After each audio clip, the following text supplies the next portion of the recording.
Yes.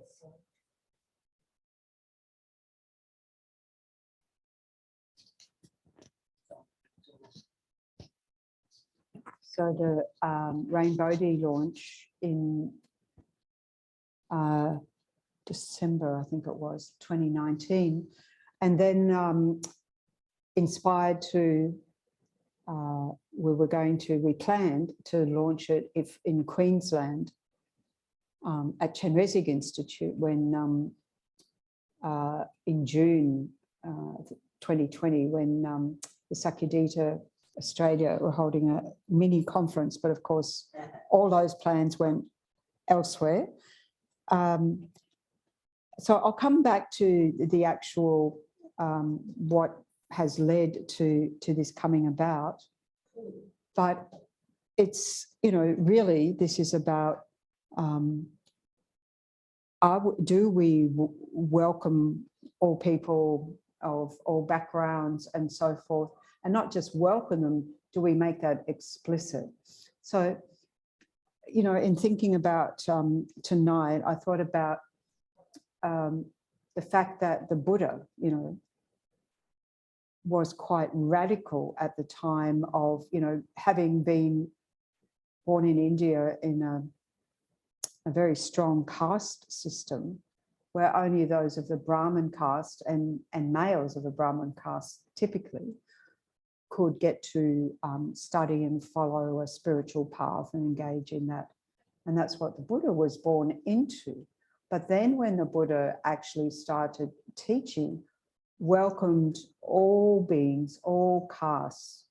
I say all beings because also the animals, but particularly, you know, across caste, gender, and so forth. Like it says in the Heart Sutra, any son or daughter of the lineage. There were no qualms there for the Buddha in making it very, very inclusive. And so that's really the role model the Buddha laid out. And if you think that at the time that the Buddha was alive in India, it was very much flying in the face of what was the existent status quo. And so it becomes, you know, if you look at the sutras and so forth, it's very clear that there was an embracing of gender diversity, as we now use that term.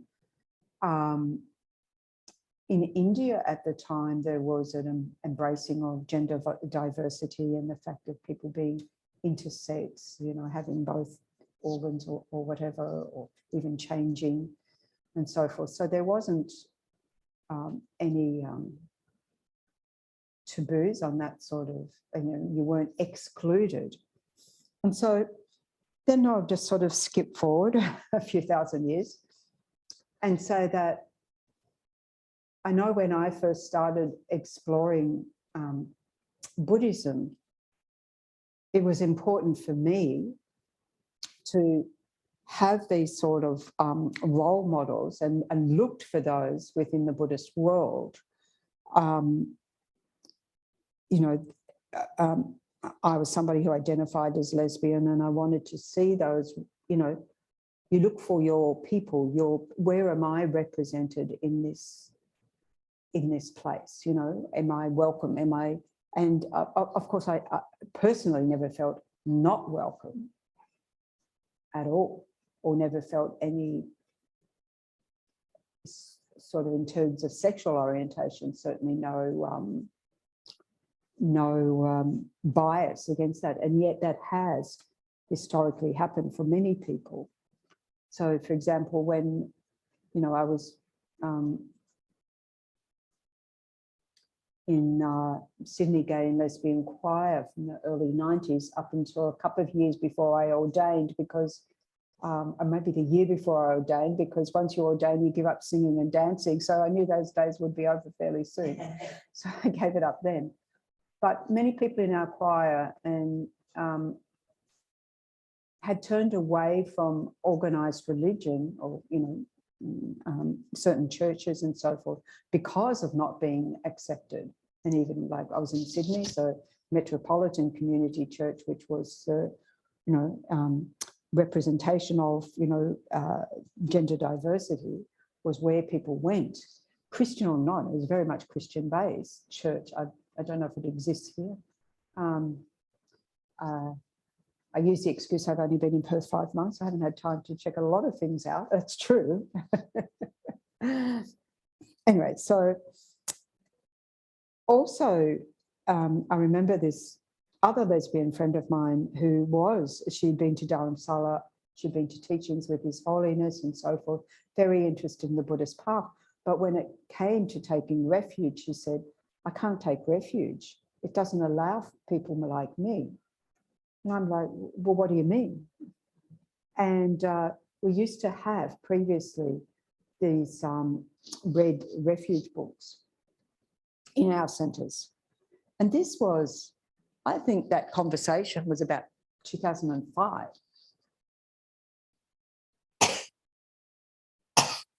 Excuse me. So it seemed very late in the piece.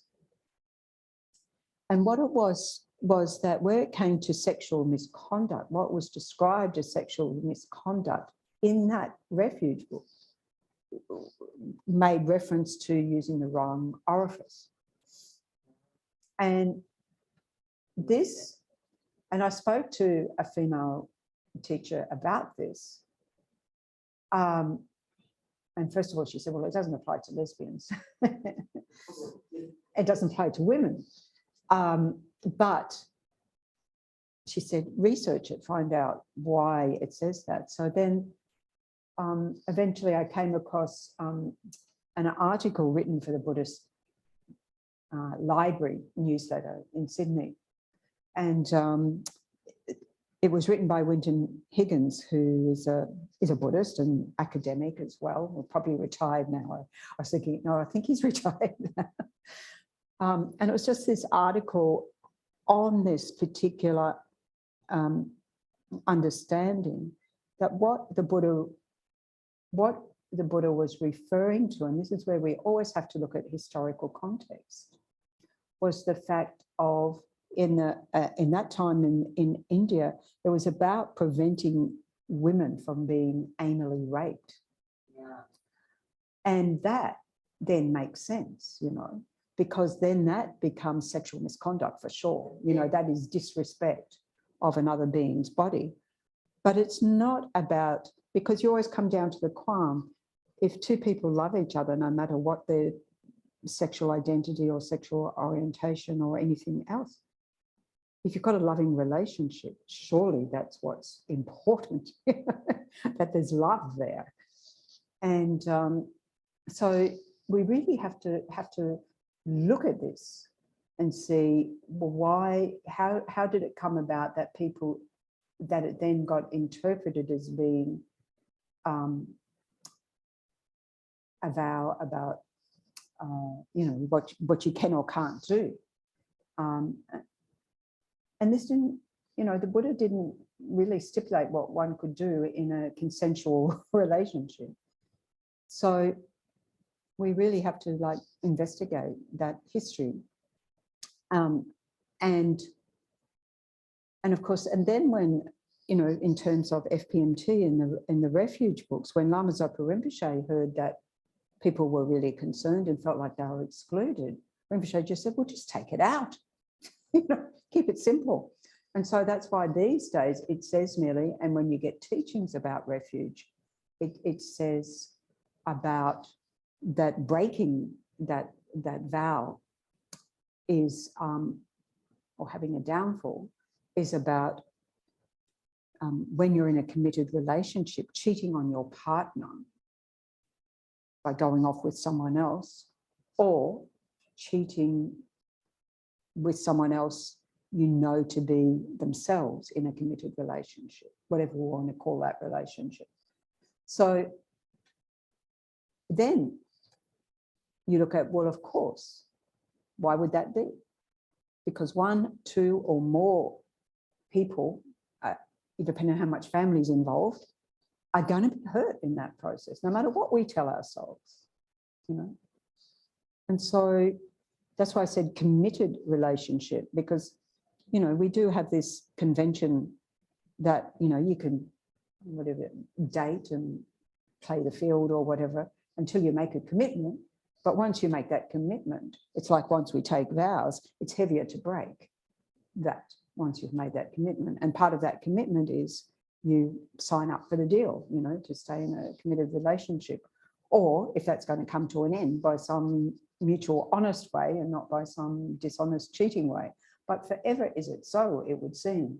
It happens everywhere, you know. So, including in Dharma centers. So then, you know, I'll just look at some of the statistics here because it's quite interesting, and then just say, okay. So this came out of a survey of Buddhists who identify, shall we say, as other than heterosexual. So whether that is as transgender, whether it's as bisexual, whether it's as queer, has got to be an overall term, you know, for all the sort of gender diverse groups, or intersex or asexual or lesbian or gay or so forth. So people were interviewed about their experience in their Dharma centers. So this is what I find really fascinating, because as I said, for myself, I wanted to look for those role models within my faith tradition, you know. So here's some of the statistics in relation to that. 61% felt that Buddhist centers silence or ignore LGBTQIA plus people and issues. Now, when it says silence or ignore, at the minimum, it's not talked about. And so it's not so much that there is explicit discrimination or exclusion, but that where's the representation? You know, a lack of representation, a lack of welcome. You know, there's a nice little, oh, there's so many beautiful images in here, but here there's one of a rainbow heart with stars, and it says safe space. So just having that as a presence in your, you know, Dharma center tells people. So it's counteracting that sort of silence or being ignored by saying all are welcome here, you know. Of course, we can say all are welcome, but what do we mean by all? Whereas when we use some representation that promotes inclusion, then that's a whole different story. So that's you know, it's 2/3 of you know, the gender diverse Buddhists saying 61% either ignored or the issues ignored. 55% were at times reluctant to disclose their LGBTQIA plus identities. Now, this can come from the side of the person because of having grown up with those experiences where your life could have been in danger, and in some countries of the world, indeed, to this day, it is in danger. But also maybe because there weren't those explicit welcoming signs. So it can be often, I know for myself, you know, it was very interesting because once I ordained, I thought, oh, now I'm representing a certain thing. How are people going to respond to that? How explicit are you? But then I think, I mean, these days I think, but the people want to see that, you know, we represent the diversity of the Australian, you know, population and have that. 54% had seen or heard sexism. So this is where, you know, as Buddhists, as I say, the Buddha made no discrimination whatsoever. Any being that has a mind, Semchen, mind possessor, is a potential Buddha. not what particular gender you are or identify with or so forth. 37% had seen or heard homophobia, maybe jokes, maybe, comments like, oh, as gay as, or whatever, without realizing that you might be offending someone there in that space. 26% had seen or heard transphobia or misgendering, transphobia, so people of transgender, whatever that is. And what I find interesting in the conversation these days is that there's a lot of, certainly in Queensland, I noticed that a lot of support for young people exploring their gender identities, and but particularly support for young people and school children and so forth. So the climate has changed a lot, and it was interesting for me because before I left Chenrezig Institute, a friend of mine who's out of 2 children, one who was born as a boy started identifying as a girl, or at least had for some time, but in private. And she would say, just if you want to wear dresses, it's fine by me. But in the last year is now explicitly, occupying that space. And the mother's main concern is the support, the psychological support and so forth. But she brought her child, now, identifying as female, to see the Geshe before, I left. Well, I happened to be there before, when it happened before I left Chenrezig Institute. And the Geshe had previously met this child as a boy. He didn't bat an eyelid. He was just like, it's the same person. I mean, he didn't make any comment whatsoever except be very nice, as he would have been, regardless. So it's very interesting to see the Geshes, the teachers, that they have no qualms. Why would they, and yet these experiences are seen and experienced within the whole gender diverse community coming into Dharma centres. Or they'd been told, 26% had seen or heard racism. 16% had been told their LGBTQIA+ identity is inconsistent with the Buddha's teachings. Now that is a tragedy. That is ignorance as well. But we can maybe see how people might have those views, wrong views. I mean, and you've got to say, is that the Buddha's teaching, or is that your view, or your interpretation, right? So we can be quick to set our opinions and overlay that on top of what the Buddha taught, which is indeed not what the Buddha taught. So this fact then says that Dharma centres aren't necessarily always safe places for people on this sort of gender spectrum. We can also say we're all on gender spectrum, because if you look back historically, I know when a very close friend of mine was exploring and then indeed transgendering, I guess the first person I was really close to who did that. And, I was being like a support person and so forth. I can't remember what I was going to say about that. I can say something about it.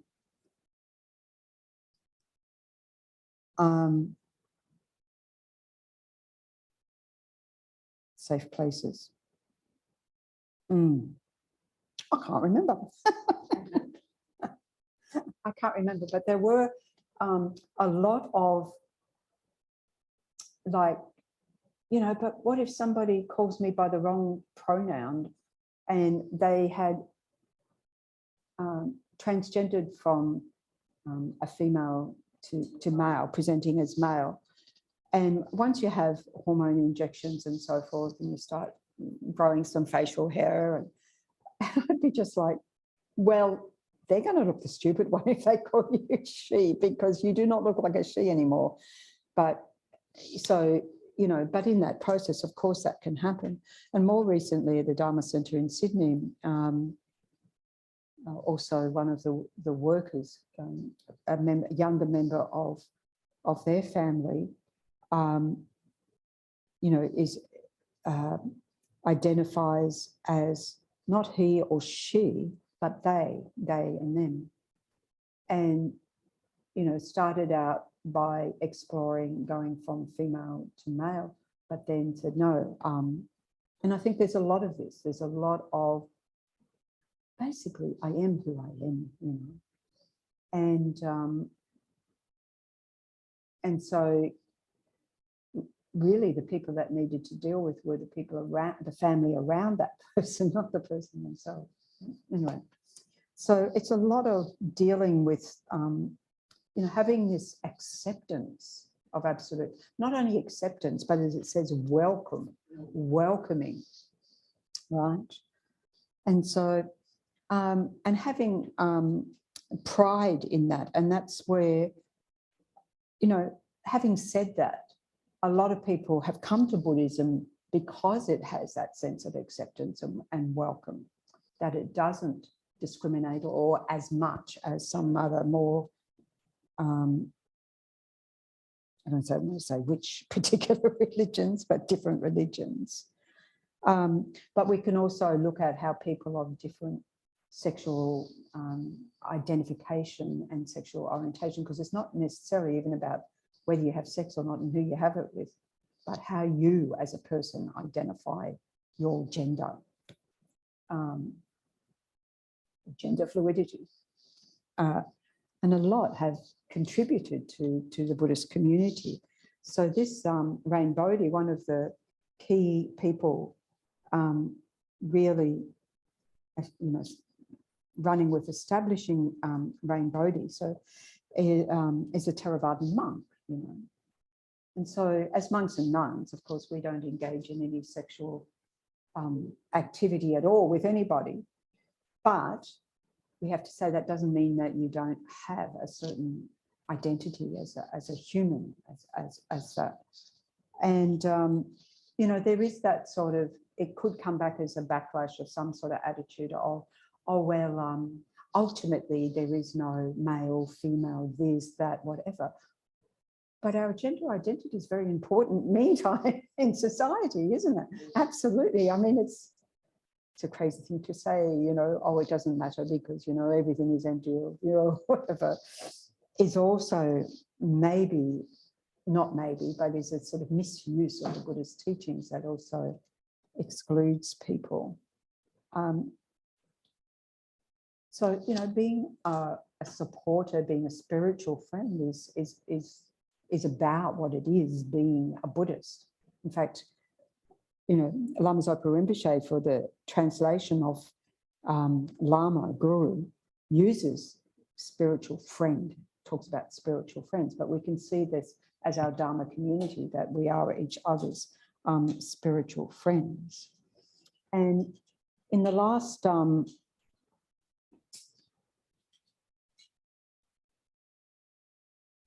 few years anyway, so as, you know, having been and still involved in the Australian Sangha Association Committee. So we've also seen even more of an insidious backlash with the amendments to the religious discrimination, or proposed amendments to the Religious Discrimination Bill. So the Australian Sangha Association, along with Rain Bodhi and the Buddhist Council of New South Wales, or FABC, but mainly spearheaded by the Buddhist Council of New South Wales, have put in responses to this and engaged in that sort of discourse on how this can be discriminating under the guise of religion, right, against those, you know, gays, lesbians, transgender, and so forth, of the, you know, sort of gender diverse community, of our community, and say that community or that community, of the community.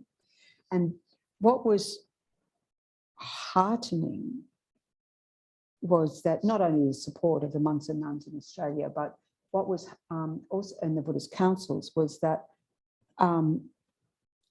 what we saw in the media was actually those what were implicit, what appeared to be implicit discriminations actually named in the media, and that became the debate points in Parliament, and particularly around transgender. So it's there at that political level. And of course, it's been put on the back burner again, which it was already a year ago, but then it is again because we've got a federal election coming up and we don't want this. Anyway, they tried to get it through quickly, but it wasn't going to go through quickly. So to be actively engaged in helping to have a voice there, I think is really, really important, you know, and for our Buddhist organisations is really, really important. And so, yeah, and really celebrating our diversity, not just in terms of gender identity or sexual orientation or so forth, but in terms of being a multicultural, you know, community. I was thinking about that earlier and thinking, well, the way to be more embracing there is also through interfaith work, because you're destined to get people of diverse backgrounds simply by, you know, engaging more. And this is what is one of our 5 pillars of FPMT. And it's also, you know, as His Holiness the Dalai Lama, it's one of his key, you know, sort of goals in this, you know, as you said, you know, to protect, to engage in interfaith dialogue, you know, to preserve the Tibetan tradition and culture and language. So it's in line with, you know, His Holiness' vision, and to look at what are the ways in which we maybe are not being explicitly discriminatory, but that we're not being explicitly non-discriminatory. So some of the things can be around language, you know, just the use of he, she can be exclusive. I don't know what we have for our membership forms, whether it says if you're male or female or gives you don't have either. Don't think so. Yeah. Yeah, so don't have either. Just fill in the board. That resolves it, right? You don't have to say, and how do you identify gender-wise, because it doesn't matter. Yeah, it doesn't matter when you're coming to the Dharma Centre. But there are other things I was thinking about, you know, when we have puja and we have males on one side and females on the other. So what happens if you don't identify as either? You sort of don't know where to sit. Well, you're not going to sit yourself in the middle. You're not going to go, no, I am sometimes one and sometimes the other, because there is that. I remember there was one actor who was being interviewed, and he's a famous actor. No, overseas one. And saying, well, because he, she has this of being they, and saying, well, you know, there are the times when I'll identify more with the female side, and there's the times I identify more with the male side. And it also comes up because this actor gets roles of representing, you know, both. I don't think yet transgender, but representing both. And so we think, wow, I never thought that would be an issue about what would be wrong about putting male and female, because that's how we do things around here. But we could have it with our toilets as well. And I remember when I was going over to, last time I was in the US and I flew into San Francisco, this was 2017, and seeing the toilet sign, and it said, and it had a male, a female, like it had the, you know, what do we call silhouettes of dress and non-dress, which just looks like two straight legs down. And then another one that was half, and then a child, and it's, you know, looked like a little baby. And it said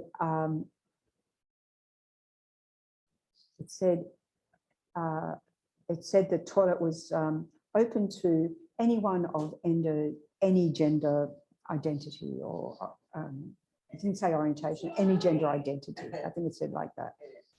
So that was really great to say, oh, it sort of uplifts your heart, you know.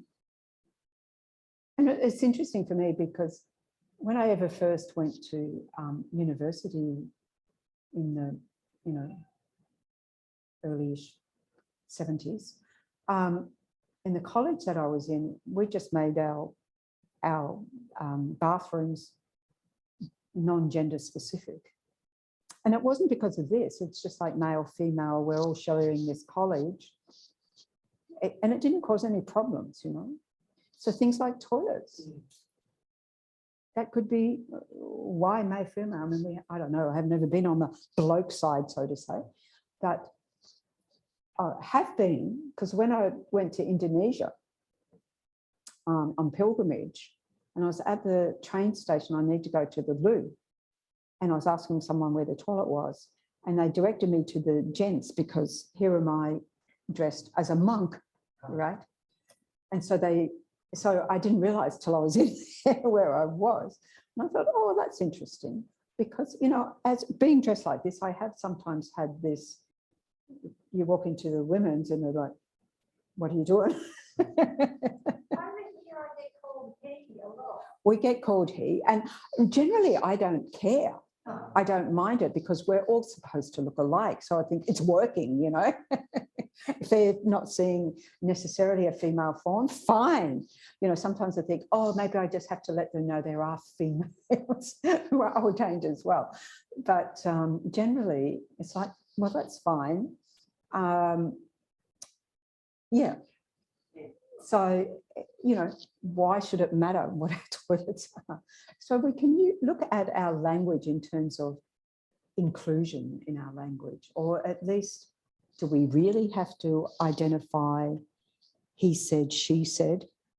Could be they said, could be them, when we use examples of things. You know, I think of that as myself as in a teacher role, that there's no reason necessarily for a lot of the time that it be a he or a she. And of course, we look at the sutras and there's a lot of he's.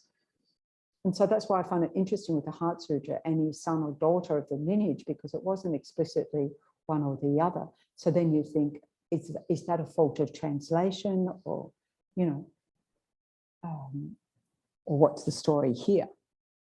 And a lot of the time we don't need that. It's like, you know, when we had to have the fight for, you know, not having to say woman doctor. A doctor's a doctor. Yeah. They can be male, they can be female. You might particularly want one or the other, but a doctor is a doctor. They've done the same training. Hey? Then you ask for a lady doctor, you know. I don't mind if she's a lady or not, no. Just yeah, well, just as long as she knows her stuff. Yeah. No, that was just the same with disabled, I think. Well, that's right too. Disabled is not. Yeah, and I was thinking about that too in terms of inclusion for accessibility. Yeah. And I started thinking, we've got those steps there, and I thought, no, but we've got this door. Oh no, it's true. Do we have a ramp? We know that. You know, because we don't have a disabled toilet. So we cannot say that we are welcoming to disabled. We have a ramp that we can put there. Good, there is a ramp somewhere. We don't have a toilet. Yeah. And we've been down this road, to put a disabled toilet out that's, you know, in the vicinity of 20,000 to start with. Yeah. and we just we have to demolish a lot of what we've already got to put one in. It's been a little bit of a discussion we had many times. Yeah, because when I was in Sydney at Vajrayana Institute, and one of the students there, we were previously, when we moved from Newtown to Ashfield. So at Newtown, it was stairs. It was stairs to get in the front door. And then once you got in, the Gompa was upstairs. And there was one young man who was in a wheelchair. Once we moved to Ashfield and it was all accessible, he was in. Yeah. He said, finally, I can actually come to the Dharma Centre, which was a bit awful that we didn't have that in Newtown. But I understand the costs and things involved. But it's looking at accessibility, that how do we know, because how do we know that we haven't actively excluded people who may have wanted to come here, but they know that it's got steps, like this gentleman in Sydney. I didn't know that until we were moving to a place that was accessible, right? Then we knew, and had the disabled toilet and everything, because it was an old nursing home. So it had those, well, no, we made sure anyway. Anyway, we adapted. In here, but we have to sell them before they come. Yeah. We do get inquiries, so often Good. we don't have disabled toilet. Yeah. That's the law. I mean, there was a stage one where they did talk about we may be forced. Well, that's what I wondered, whether it was the law to actually have it access. It kind of dissipated, I think, a bit. There were a lot of places that didn't get further on, didn't have disabled toilets. Yeah. And it was a big 10, 15 years ago. It has been, yeah. Kind of, yeah. Subsided. Yeah, but it is, if we're talking about inclusion, it is important if we're talking about inclusion, just like all of this that we're talking about. So I was having, well, there you go. This is exactly what I was just having a conversation about. Here it says, have a pride event for LGBTQIA plus people and allies in your community. And so, for example, Rain Bodhi, I'm doing on a panel on Sunday, which is part of, they've been having these panels throughout March on the Sundays, as an event for that Rain Bodhi has sponsored with, and having speakers from, well, one of the speakers from on Sundays from the UK. So it's not just Australia, but it's really great, you know, to foster these conversations and so forth. So I was talking to another Rain Bodhi friend during the week, and saying, you know, a number of us, and I'm talking, you know, for my Sydney history, a number of us in Sydney, you know, over many, many years have been saying that we, you know, we need to have a float in Mardi Gras. And like there's the pride thing here, isn't there too? I saw that there was something on here. I don't know if there's a march or it's an event, or it's an event. Yeah. Yeah. It's a what? In November, yes, because it wasn't long after we arrived, I saw that there was something on. They kind of came to the march. That's right. Yeah, COVID has thrown things into disarray. But I know for myself, it's part of my heritage, part of my history from the 70s of being involved in the Mardi Gras parades. And not every year. I work with an organisation called Umbrella, which are Umbrella. Yeah. And their CEO is LGBT. And within the multicultural elderly, there's quite a lot of LGBT, and they do a lot of stuff together. She fosters it. Yeah. And it's really, really good to see. And that is an amazing woman. So what I found interesting having this conversation the other day with this other Buddhist colleague, and And he said, oh, we have talked about it. And part of it is knowing that, you know, from my early days of being involved in Mardi Gras, where it was a political act and, you know, the police were in the next, you know, ready to come and leap on you and so forth. So it was a little bit scary in those days, but that's completely changed. And it would seem that so many different religions, faith groups have been represented for so long. And it's just like, if we're so open and inclusive as Buddhists and we haven't had that presence, why not? And I, as I say, you know, many of us have had that discussion. And so when we were having this discussion the other day, he said, oh, it takes so much to organise, and we're only a small organisation. I know what it takes to organise because I've been on different floats myself before. But anyway, now that things are opening up again, maybe we plan for maybe March next year. You might find me a bit absent. All right, I have to go east. Yeah, or the November and the November one here. And again, it's not so much about we feel the need for ourselves maybe to have that, but it sends a strong message. You know, it sends that message out there in the world, as does seeing the police participate, the emergency services participate, all these that were before definitely not participating, and now it's just a matter of course. And so we've seen this whole, another thing that I guess, not so much, a little bit myself, but also around the whole marriage equality that we were, as Buddhists, involved with having a voice in the, and joining with Marriage Equality Australia, or at least supporting Marriage Equality Australia. So, you know, when Rainbow was launched, and I went back to Chen Rezig Institute and I spoke to the director at the time, she said, oh yes, we'll put it on the website.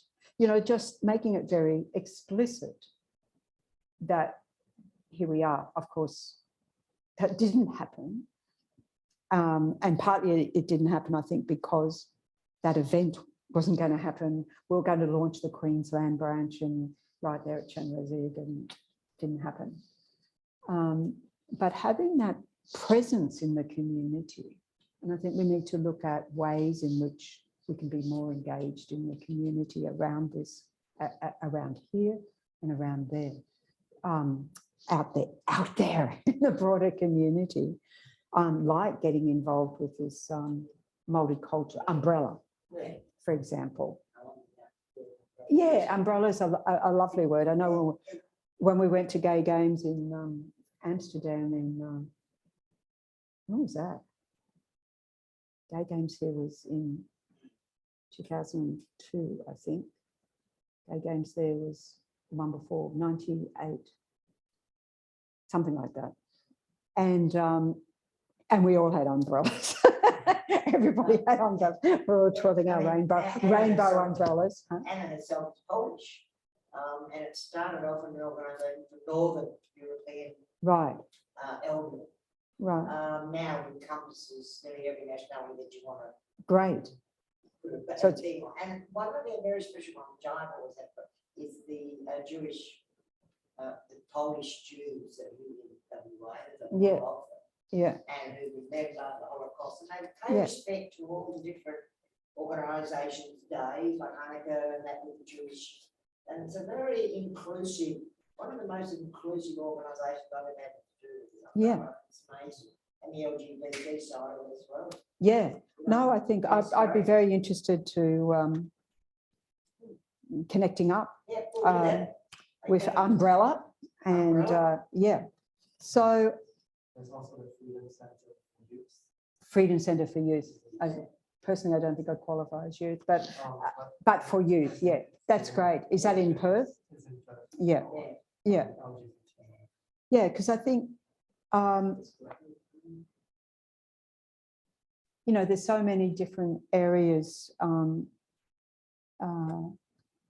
that we could explore, and I think, you know, no reason why we can plan for, we're planning for a pride float or whatever presents, because presumably by November we're all going to be open up, completely open, open some doors.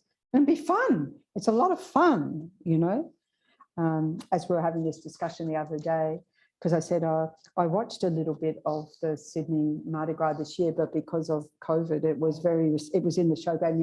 They were going up and down this one strip, and I said I found it very not interesting because it was a certain formula. I mean, it just didn't have the feel, and then he reminded me, well, it was always more fun being in it than watching it. Oh, that's true. That's true. Being in it is a lot more fun. But yeah, so anyway, I just thought to put this out there. Actually, umbrella had a float. Yeah, or we could have our own. Excuse me. We can have a rainbow float. Maybe we'll get rainbow happening here in WA. I'd be very delighted to do that. So that's really all I've.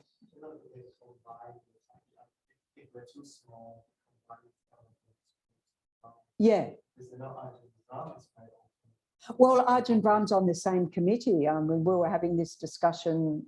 We've been having this discussion because it's come up so much around marriage equality and the religious discrimination bill amendments and so forth. And we're all just like, we're all in favour. And I mean, of inclusivity and so forth. So yeah, we can,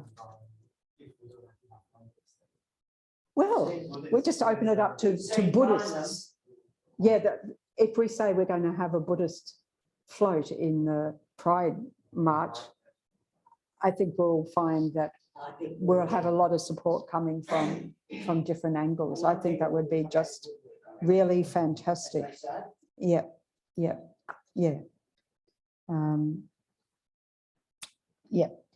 So this, as I said, this book is really fantastic. You said you've seen it?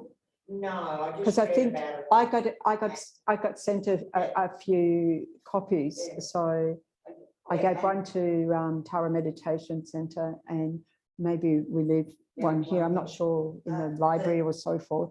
The lady that I was communicating with from Grey, that's what that stands for, I'm not sure, to be 100%. She apparently has been joining the online thing from Sydney. Oh, great. Yeah. That was who I sent all that information to. Oh, great. Yes. Oh, yes. The one that you were. Yeah. So that's coming up this Sunday, and that's just a, series of a few speakers, Q&A, meditation, and so forth. She knew all about it. Yeah. And it's a wonderful idea. Anyway, so there's a lot. This unpacks some of the ways we can just be more mindful in. That's what it is. Well, it's being more mindful, but it's also, as I said, being more welcoming in terms of if we have these, we had a rainbow flag, or if we had, stickers, that one, safe place and so forth like that. That's a good start. And even links on our newsletter, because how do people who weren't in the know about when things are okay? And the links in the newsletter, yeah. Newsletter here, like, Yeah. Just for people's interest and whatever. Yeah. That would be really good. Yeah. So I think we can get some things happening. Okay. So any other suggestions, comments? I think I think it's amazing to find someone who's been through it in Buddhist community. It's hard to find teachers who actually experience. Yes. Yeah. Same-sex desires or the judgment. Yeah. Well, one of the other things, and it's mentioned in here, is when you're running retreats, and it's always like male and female, and and that could be distracting if you're same sex, you know, attracted. And that could actually be a discomfort for people, you know. And so there are some things that are quite interesting, you know, that we have, like, for example, the convention of, as monks or nuns in particular, not being alone with a member of the opposite gender. That's right. And I think, I don't know, it should be the opposite gender. I think it should, don't be alone with anybody, right? You said that all at once. Yeah, I think that's There's an true. assumption there. Well, one, there's an assumption, but two, just for everybody's safety and so forth, and, you know, whatever. Like I say with the volunteers here, it should never be just one person with one person coming. Yeah. I noticed, like, a lot of forms nowadays, you could have male, female, Other. or other. Yeah. Or not prepared to. Or don't want to say. So that's new. I mean, that wasn't Yeah. there before. That's fairly consistent these days. Yes, Yeah, yes. because there was a whole fight for that recognition on passports that Yeah. of, it was always, no, have to put male, female, you have to put male, female. And then it becomes complicated whether or not you've had a surgery, but you identify as the gender other than the one that you were born as or assigned at birth, because you may not have chosen that one. You know, it's very complicated. For example, if you're intersex and they decide what they, you know, which bits they're going to keep. Yeah. I think I've tried looking through the sutras as well. The Yeah. only one I found, the Lotus Sutra has one chapter that says that Bodhisattva is to avoid the 5 men who are not. The 5. 5 men who are not men. And then goes through 5 Okay. male who can't decide. Right. But that's the only one I found. It's a very, very short. Yeah. Yeah. 3 lines. Yeah. Avoid the 5 Men who are in the not. Lotus. Yeah. I can find the exact Yeah. chapter. Yeah. Because there are also instances, as I said, at the time of the Buddha, of people identifying or, you know, transitioning. Yeah. And that being accepted, you know, so that is interesting as well. So, but, you know, we have cultural biases historically. It has always been there. It's there in the animal kingdom. It's there in the human realm. And it's like we have sexism. It's like we have racism. It's like we genderism. You know? Sexist, ageism, all the isms. Yeah, all the isms. Yes. Okay. Give it a roll. Yeah. So, okay. Anything else that we want to? Yeah. When I saw the Yeah, because it'd be interesting to see the. when I saw the listing of it says compassion. Yeah. Yeah. I wasn't quite sure. I know. I did a whole blurb that didn't get put in. didn't get put in. It was You know very what I obvious, said. Yeah. so I wasn't too sure. Yeah, I did put a very Yeah. explicit blurb that didn't get put in. I think it might be good. I could ask some of my friends if they're interested. Yeah. Venerable Thubten Chokyi, especially I'd be happy to. questions. Yeah, I'd be happy to have some group discussion, Yeah. just like an informal, even around a coffee or something, anything. Yeah, definitely, because I think it's really important. Yeah. I think it would like- Yeah, well, as I said, I guess these days, you know, when I first ordained, I thought, oh, you've got to be very, you know, you get a bit tired, like this one over here. So, I was just nodding. being so perfect, you know, sort of unnerves me sometimes. But then I thought, what was I looking for? You know, and I was looking for hearing that. Well, not even hearing, it's not just acceptance, it's like hearing that role model, hearing that, yeah, hearing that experience. Well, I think And, you know, showing diversity and so forth. And it's just, you know. So, yeah. So I'd be very happy to meet with whoever would like to have a meeting, however they identify or not. For sure. Because, you know, it's sort of like, it's my people. Yeah. You know, I found it very interesting. I'll just end with this. My sister, when I was, I don't think she'll listen to this. I think it's okay to record it. When I was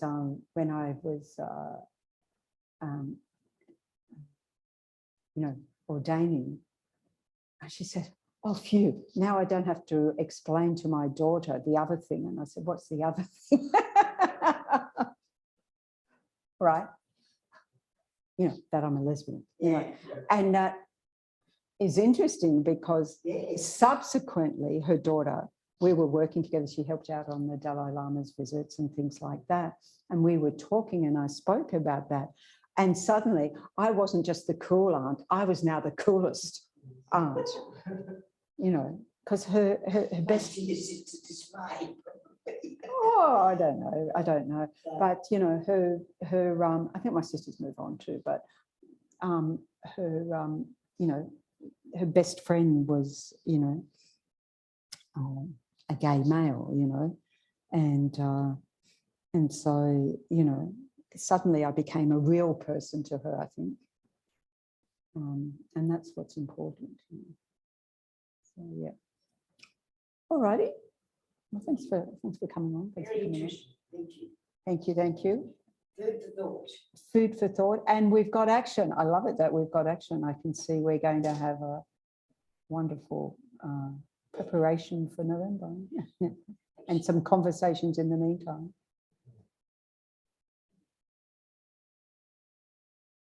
And I think as well,